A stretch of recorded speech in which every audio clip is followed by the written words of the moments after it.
ఎవరు లేరు అక్కడ. ఇలా చూస్తాడు ఎరుజుపులు. సార్ అదేంటి సార్, నన్ను రమ్మన్నారు, అంత వెళ్ళిపోయారేంటి సార్? రన్నింగ్ క్యారెక్టర్ అయ్యా నీది, అయిపోయిందిగా అన్నాడు.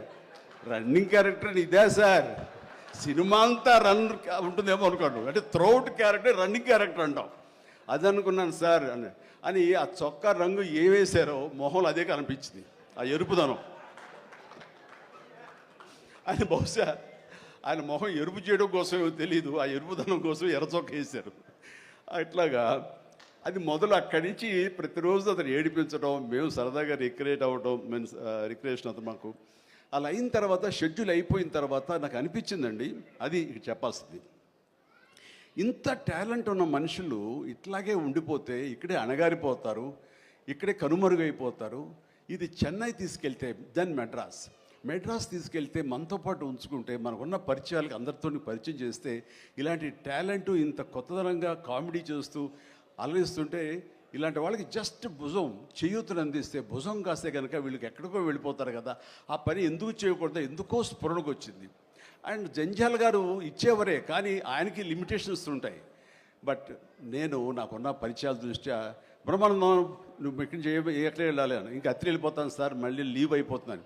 నువ్వు వెళ్ళలేదు, రేపు పొద్దున్న నాతో పాటు మెడ్రాస్ వస్తావు, ఏమవుతుందంటే ఫ్రెండ్కి చెప్పి లీవ్ ఎక్స్టెండ్ చేయిస్తాను సార్ అన్నాడు.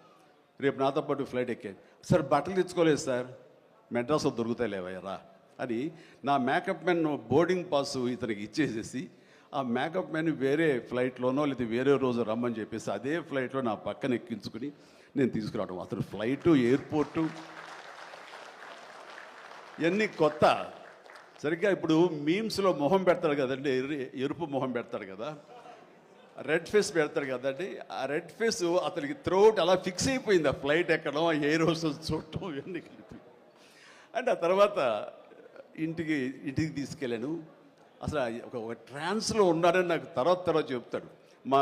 వెళ్ళేసరికి ఈడెవడరా బాబు, అసలు ఇంత ఎర్రటి ఫేస్ వేసుకుని వచ్చాడో అని మా తమ్ముళ్ళు ఇద్దరు చూసి వింతగా చూడటం, అన్నయ్య వచ్చి మన డైనింగ్ టేబుల్ మీద వీళ్ళు కూర్చోబెడికి భోజనం పెట్టడం, వాటితో పాటు టైం స్పెండ్ చేయటం, ఇవన్నీ చూస్తుండే వాళ్ళకి అన్నయ్యకి ఎంతో నచ్చితేనే కానీ ఒక మనిషిని ఇలాగా దగ్గర దరిచేరడం అని చెప్పేసి అనుకుంటూ వాళ్ళ ఆ రోజు నుంచి ఎక్కడ ఏ 100th ఫంక్షన్ జరిగినా, ఎక్కడ ఏ ముహూర్తాలు జరిగినా, ఎక్కడ ఏ పార్టీలు జరిగినా సరే బ్రహ్మానందాన్ని వెంట వేసుకుని నేను అందరి దగ్గరికి వెళ్ళటం, అక్కడికి వెళ్ళిన తర్వాత పెద్ద పెద్ద ప్రొడక్షన్ హౌసెస్ నిర్మాతలకు పరిచయం చేయటం, బ్రహ్మాండం చేవే అదే బిడ్చి అంటే వెంటనే ఆయన చేసేయటం, వాడికి భలే చేస్తున్నాడయ్యా అని అంటాం. అక్కడి నుంచి రావు గోపాలరావు గారు, రామలింగయ్య గారు ఇలాంటి క్యారెక్టర్ యాక్టర్ల దగ్గర ఆ షూటింగ్ ఉంటే అక్కడ చేయించడం, అలాగే కొండవీటి రాజా ఇలాంటి 100th ఫంక్షన్స్